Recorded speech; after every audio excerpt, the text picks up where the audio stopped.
Hello दोस्तों, this is Sachin Bansal from SOL update. तो भाई आज मैं बात करने वाला हूं आपसे एसओएल से एमए और एमकॉम कैसे करें। जी हाँ, ये एक बहुत ही मोस्ट अवेटेड वीडियो थी हमारे चैनल पे।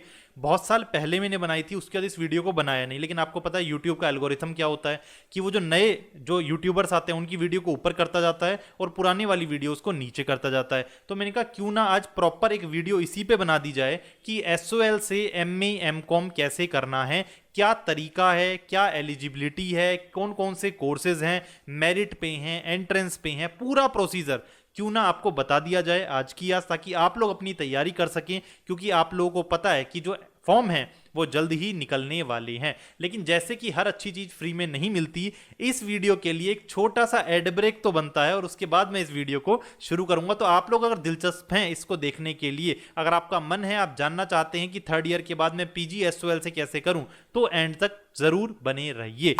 तो भाई अगर आप लोग एनटीए यूजीसी नेट की तैयारी कर रहे हैं तो अनअकैडमी आप लोगों के लिए लेके आया है एक कॉम्बो बैच जो कि एमसीक्यू और क्रैश कोर्स का है एजुकेशन सब्जेक्ट का, जो कि 21 जुलाई से शुरू होने वाला है बाय सुजाता ठाकुर एंड सुचिता दत्ता।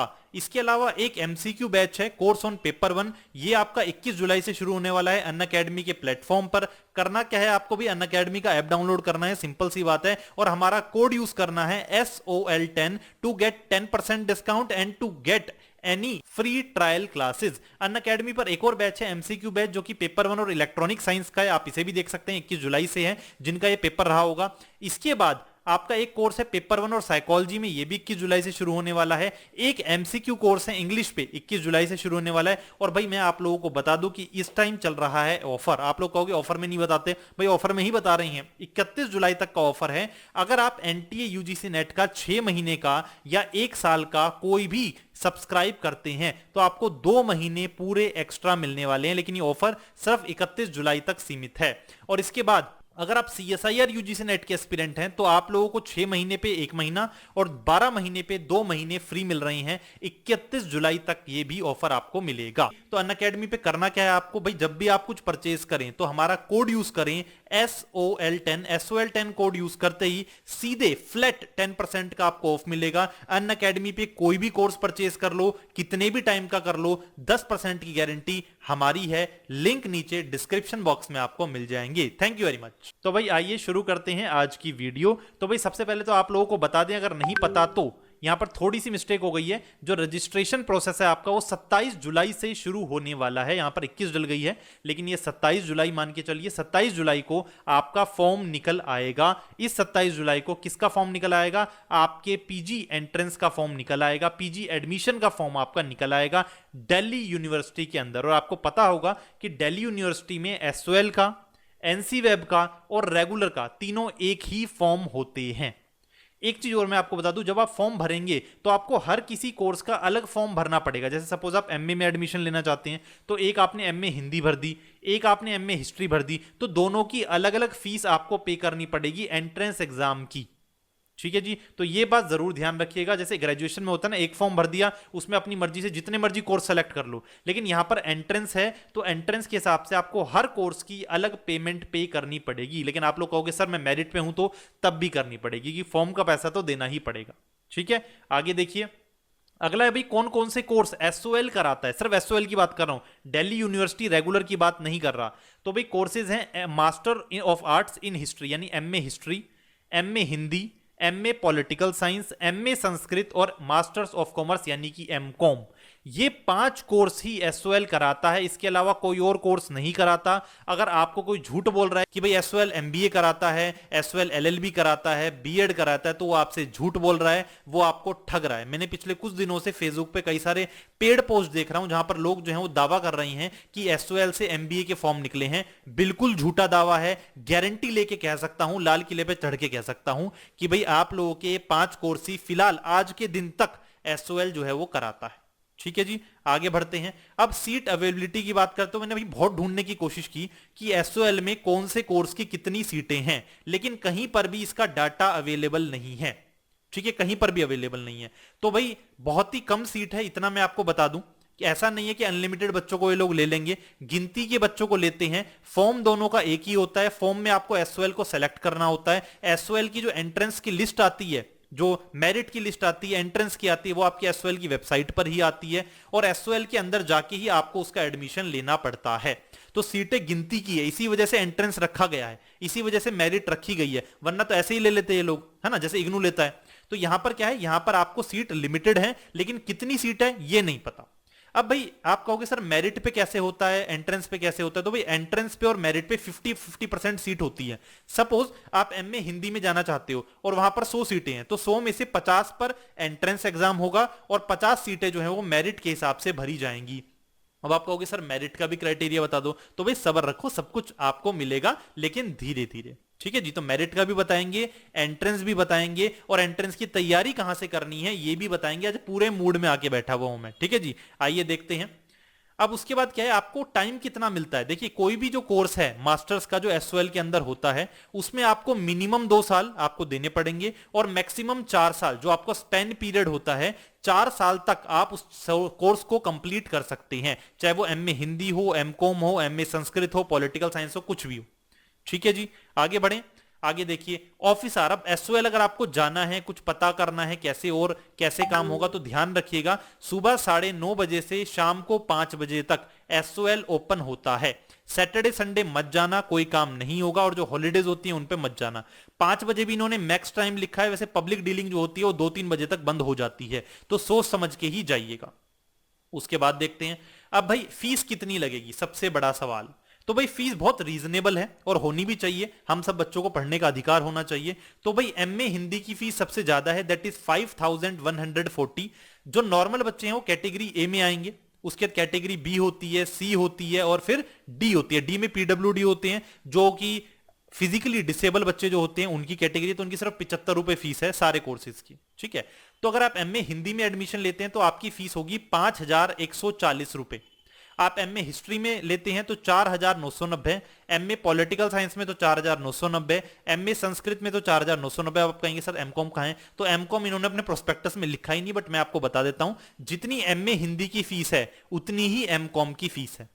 क्या सर इसके अलावा भी मुझे कुछ पे करना पड़ेगा, तो भाई हाँ करना पड़ेगा। एसओएल में वैसे नॉर्मली एक टाइम फीस लेने की प्रथा है ग्रेजुएशन में। मास्टर्स में क्या करते हैं, जैसे फर्स्ट सेम के बाद सेकंड में जाओगे तो आपको एक एग्जाम फीस भरनी पड़ेगी और वो एग्जाम फीस होगी 810 रुपए की।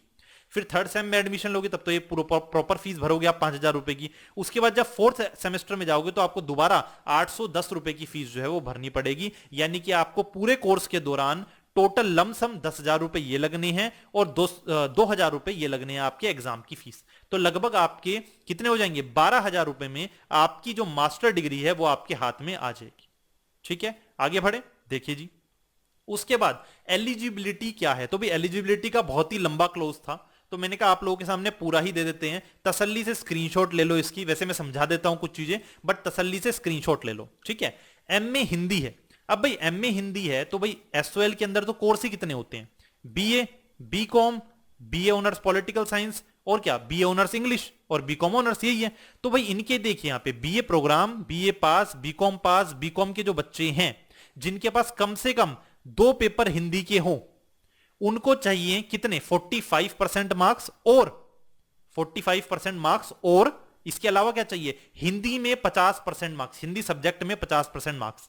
इसके अलावा भाई आप हिंदी से तो है नहीं, हिंदी ऑनर से रेगुलर वालों के लिए है, ये भी रेगुलर वालों के लिए, नीचे सारा रेगुलर वालों के लिए है। एसओएल वाले के लिए थर्ड ही पॉइंट है जिसपे मैं आपको मार्क करके दिखा रहा हूं, यानी कि आप मान के चलिए 50% नंबर आपके पास होने चाहिए तो आप एडमिशन ले लोगे, या फिर 45 हो और 50 हिंदी में हो, नहीं तो अगर आपके पास ऑल ओवर 50 हो लेकिन हिंदी में 50 तो चाहिए, बात ध्यान रखना, ठीक है ना, तो आपको एडमिशन मिल जाएगा। मेरिट पे क्या होगा, तो मेरिट के लिए आप अगर जनरल कैटेगरी से हैं तो 65% मार्क्स चाहिए, लेकिन अगर आप एसओएल से हैं तो मेरिट में नहीं जा सकते। क्यों, क्योंकि उसके लिए बीए ऑनर्स हिंदी आपके पास होनी चाहिए, तभी आप मेरिट का फॉर्म भर सकते हैं। तो भाई एसओएल वाले तो अलग ही हो गए, इससे मेरिट दे ही नहीं सकते, एंट्रेंस ही देना पड़ेगा आपको। चलिए जी आगे बढ़ते हैं। एमए हिस्ट्री वाले स्क्रीनशॉट ले लो बेटा।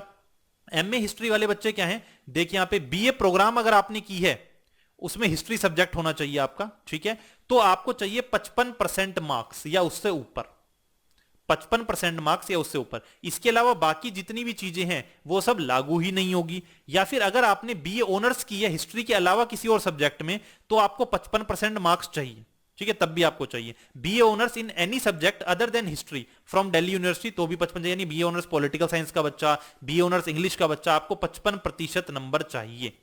ठीक है, दिल्ली यूनिवर्सिटी के अलावा किसी और यूनिवर्सिटी से की है तो 60% नंबर चाहिए। मेरिट में किनको बुला रहे हैं? मेरिट में सिर्फ हिस्ट्री ऑनर्स वाले बच्चों को बुला रहे हैं, तो यहां पर भी आपका पत्ता कट गया। ठीक है जी, आगे बढ़िए। इसलिए मैं बार बार कहता था कि एंट्रेंस करो, एंट्रेंस करो। आप नहीं सर मेरिट बता दो, मेरिट बता दो। भाई मेरिट में आप एलिजिबल ही नहीं हो, कैसे बता दें आपको मेरिट? आपको फाइट तो करनी पड़ेगी ना। आपने 12th के बाद फाइट नहीं की, एसओएल में एडमिशन ले लिया, तो अब तो आपको फाइट करनी पड़ेगी अगर आपको अच्छी जगह जाना है तो, अगर आपको कुछ करके दिखाना है तो। ठीक है, एमए पॉलिटिकल साइंस स्क्रीनशॉट ले लो भाई। एमए पॉलिटिकल साइंस के बच्चे को अगर उसने बीए ऑनर्स की है, बीए प्रोग्राम किया है, तो 50% मार्क्स चाहिए। ठीक है, अगर वो साइंस से है या कॉमर्स से है तो उसे 60% मार्क्स चाहिए। यानी अगर बीकॉम की हुई है और अब एमए पॉलिटिकल साइंस करना चाहता है तो 60% चाहिए। और यहां पर भी, यहां पर आप जो एसओएल वाले हैं वो एलिजिबल हो जाते हैं। कमाल की चीज है। बीए ऑनर्स पॉलिटिकल साइंस क्योंकि एसओएल देता है, और बीए ऑनर्स पॉलिटिकल साइंस अगर आपके पास है तो 60% मार्क्स आपके होने चाहिए या उससे ऊपर, तो आपका मेरिट लिस्ट में आने के चांस बनते हैं। बट ये भी चांस है भाई, इतने सारे बच्चे होंगे जिनके 60 से ऊपर हैं। रेगुलर वाले बच्चे भी आएंगे, एसओएल वाले भी आएंगे, एनसी वेब वाले भी आएंगे, दूसरी यूनिवर्सिटी से भी आएंगे। इतनी लंबी लिस्ट बनेगी, जितनी सीट होगी उतनों को तो बच्चों को मिलेगा एडमिशन। तो सोच लीजिए आप कहां ठहरेंगे, कहां नहीं ठहरेंगे। ठीक है, और बीए ऑनर्स पॉलिटिकल साइंस में 60% नंबर लाना मतलब एडी चोटी का जोर लगाना। ठीक है, क्योंकि मैंने की हुई है तो मुझे पता है।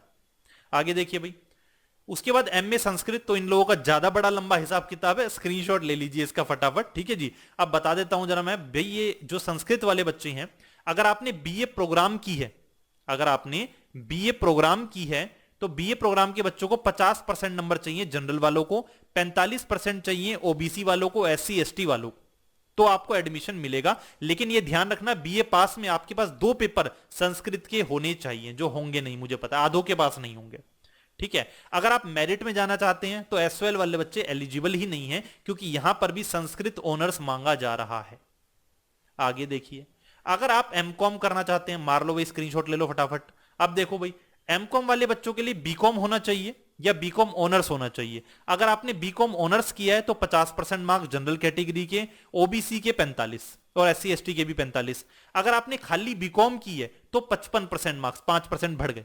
ठीक है, तो 55% मार्क्स, और इसके अलावा ओबीसी वालों को 49.5 और एससी एसटी वालों के लिए भी मिनिमम पासिंग मार्क्स चाहिए। ठीक है, आगे देखिए, मेरिट में क्या होगा? तो मेरिट में अगर आप बीकॉम ऑनर्स से हैं तो यहां मेरिट वाला चल जाएगा। बीकॉम ऑनर्स से हैं तो 65% मार्क्स जनरल कैटेगरी के। ठीक है, ओबीसी के लिए 58.5। अगर आप बीकॉम प्रोग्राम से हैं तो 70% मार्क्स चाहिए भाई मेरिट लिस्ट में आने के लिए। और मैं आपको बता दूं, रेगुलर में 70 वाले बहुत ज्यादा होते हैं, तो सोच समझ के ही सोचना कि क्या करना है क्या नहीं करना। 70% मार्क्स चाहिए, और ओबीसी के लिए 63% मार्क्स चाहिए। ये है भाई पूरा का पूरा क्राइटेरिया, सारा समझा दिया है, कोई दिक्कत मेरे हिसाब से नहीं आनी चाहिए। सारा प्रोसीजर बता दिया है, फीस बता दी है। सबसे पहले आपका फॉर्म भरा जाएगा, रेगुलर का, एसओएल का, एनसी वेब का, तीनों का एक ही फॉर्म होगा। फॉर्म भरने के बाद क्या करोगे? फॉर्म भरने के बाद आप लोग एंट्रेंस एग्जाम की तैयारी कीजिए। कहां से तैयारी करनी है? तो भाई आप लोगों ने जो ग्रेजुएशन में पढ़ा है उसी को सॉलिड कीजिए, उसी में से पेपर आएगा। एक कोई भी प्रीवियस ईयर पेपर की बुक खरीद लेना। ठीक है ना, मार्केट में आती है, बहुत सारे पब्लिशर है, मुझे नाम लेने की जरूरत नहीं है कि सर मुझे दिल्ली यूनिवर्सिटी एमकॉम के एंट्रेंस की बुक दे दो, आपको मिल जाएगी। तैयारी करना शुरू करो, एमकॉम की या एमए की, जो भी आपको करनी है तैयारी शुरू करो। पेपर दे के आओ। पेपर देने के बाद क्या करना है? पेपर देने के बाद आपकी लिस्ट आएगी एसओएल की वेबसाइट पर। अगर लिस्ट में आपका नाम आता है तो आप अपना सारे डॉक्यूमेंट्स, 10th के, 12th के, ग्रेजुएशन के, प्रोविजनल, मार्कशीट, एवरीथिंग, सब कुछ लेके, उसकी ओरिजिनल भी, उसकी फोटोकॉपी भी, आपको एसओएल कैंपस जाना पड़ेगा। और सही हालात रहे तो, अदरवाइज ऑनलाइन हो सकता है सारा प्रोसीजर। ठीक है, आपको एसओएल कैंपस जाना पड़ेगा, जितना अमाउंट है उसका ड्राफ्ट बनवाना पड़ेगा, वो वहां पर सबमिट होगा, सब कुछ वहीं पर होगा। देन आपका एडमिशन कंफर्म हो जाएगा, आपको आपका जो फी रिसिप्ट है वो मिल जाएगी, देन आपका आईडी कार्ड आ जाएगा, और बाकी सारे काम जो है फिर आपके हो जाएंगे। हर 6 महीने में आपके पेपर होंगे, ये बात ध्यान रखना। ठीक है जी, सेमेस्टर वाइज होता है, यानी कि 2 साल में आपको 4 बार पेपर देने पड़ेंगे, और चारों सेमेस्टर आप क्लियर करोगे तभी आपको डिग्री जो है वो मिलेगी। अब एक लास्ट सवाल जो मैंने एडिशनल दे दिया, मैंने कहा चलो आप लोगों का थोड़ा और भला हो जाए, कि भाई मुझे पढ़ना क्या होगा, एमए हिंदी में क्या पढ़ूंगा, एमए संस्कृत में क्या पढ़ूंगा, तो आप लोगों को थोड़ी सी झलकी दिखा देता हूं। ये देखिए, अगर आप एमकॉम में जाएंगे तो पहले सेमेस्टर में ये सब्जेक्ट होंगे, स्क्रीनशॉट ले लो भाई, ठीक है, मैं ज्यादा टाइम नहीं लगाऊंगा। अगर आप एम में हिंदी में जाएंगे तो ये सब्जेक्ट होंगे आपके पहले सेमेस्टर में, देख लीजिए। यहां क्रेडिट को फिलहाल छोड़ दो, आप इसको ध्यान मत दो, ठीक है। 5 पेपर होंगे टोटल आपके, ये पेपर है। उसके बाद आप संस्कृत पे जाओगे तो ये 4 पेपर होंगे, ठीक।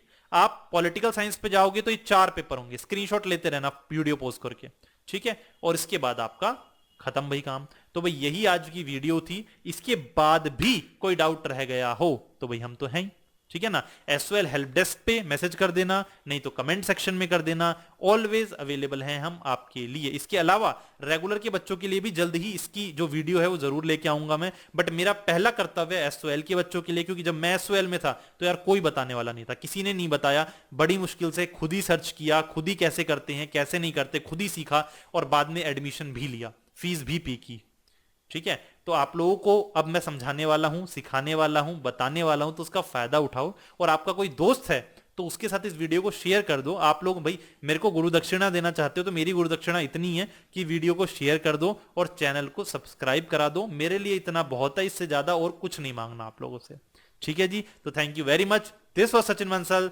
Signing off.